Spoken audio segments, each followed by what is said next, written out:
बदल के यहाँ जाओगे।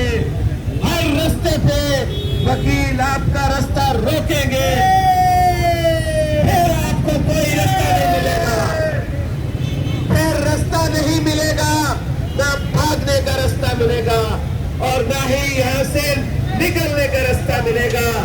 आज होश के नाखून लो, वरना तुम लोग फिर बाद में पछताओगे। ये जजेस गेट है, लाहौर हाई कोर्ट का जजों वाला गेट है। ये आज वकला ने बंद कर दिया है और वही झगड़ा वही है जो गाउन से शुरू हुआ था और अभी तक चल रहा है। तो ये जो है हम इधर से गुजर रहे थे, मैं और जुबैर साहब, हमने ये देखा है।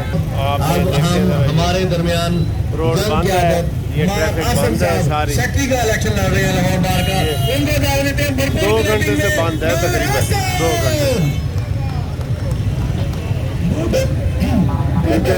2 घंटे से बंद है। हम